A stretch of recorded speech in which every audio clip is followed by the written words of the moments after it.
Hey, yeah, I'm back again. Not that it like improves over the years or anything. Um, there's in this Akaba track, there's a little melody that she sings, and it's really nice, but it's kind of stumpy in a way, which makes it wonderful for like singing and all of that. But it really, I see if I can find her vocal. And this is just a scratch vocal. She wrote, "No, don't play it to people." It's like, well, I'm going to do it anyway. Let's see if we can find it. And it's the melody. Here we go. I'm giving it away.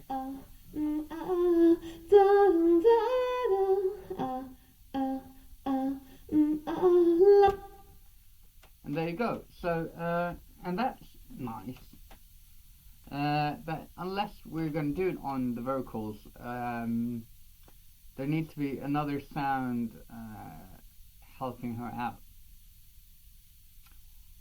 And you can do that in a couple of different ways. I had this misfortune of hearing one of my old recordings with a band called Andreas and Jag, and I was kind of surprised by how adventurous it was.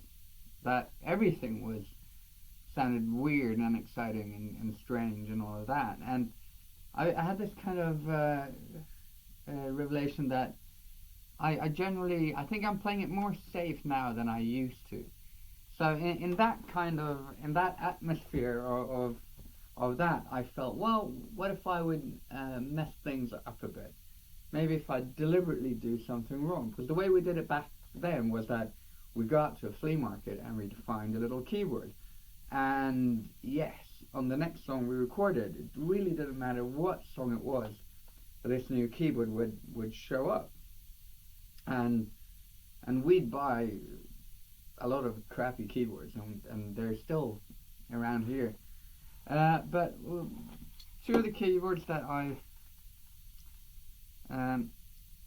really like is, of course, the Casio samplers, which are great, but also the Casio VL-1s and VL-5s, and there's the VL-10, which I've read somewhere that it's the most sold keyboard in the world because it's also got a calculator. So people bought them as calculators for the kids in the early 80s, and then it just happened to be a keyboard there as well.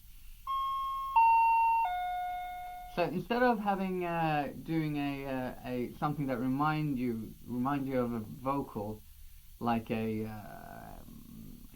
what could that be, a flute, or maybe doing another sound that I was thinking of is like a harmonica, which would be nice because it's different. It veers away from all this slightly electronic stuff. Or I'd do something that was more naive and more toyish. And that's when I brought this one out, the VL-5, and I just played her melody on it. Oh, is that right? Yeah.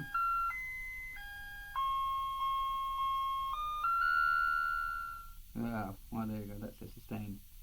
Anyway, so I recorded that, and then I started messing with it because I felt that it was good, but it became,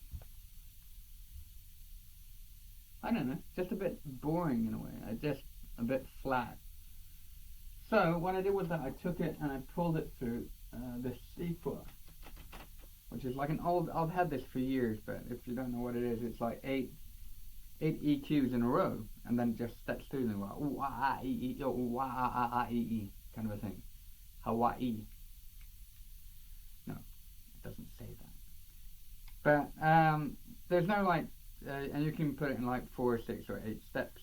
So it's the tempo more or less, and you do it, say, little knob where you do it. So you can't get it to go in tempo really. You can if you really try, but I'm too old to really try. So what I did was I recorded it, and then I just pulled it through the sequel, and this is what I got.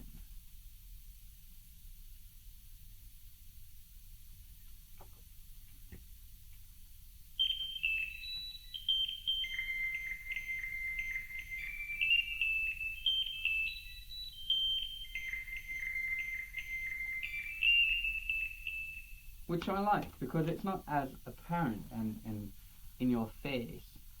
Uh, and then I did 2 takes of that, of course, because as the filter is slightly random, you want it to go slightly out of it, so you get this kind of focus shifting thing in stereo that I like.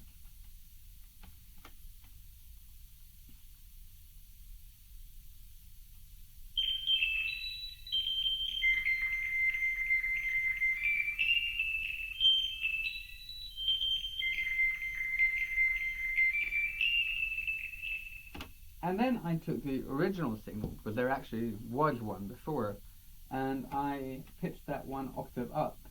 And then but there's a lot of reverb, you can hear that going on there. And then if you take those down a bit and get the 1 octave up version, this is what that sounds like.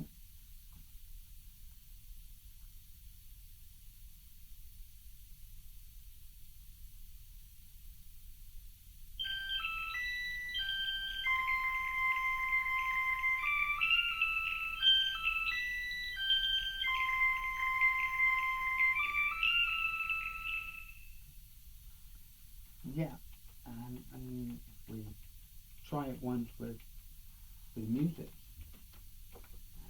this is what we get.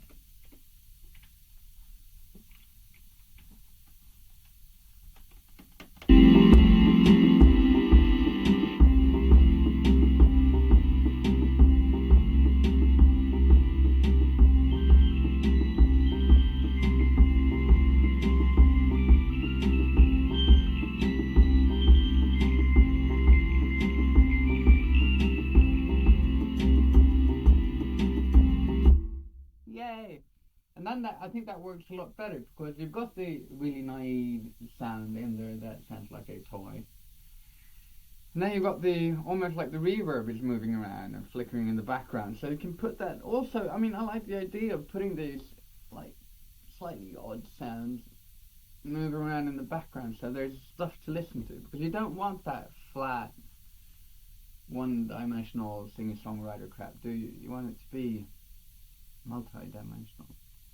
Yes, it should be like a good cheese, yellow and filled with holes. Yeah. So there you go.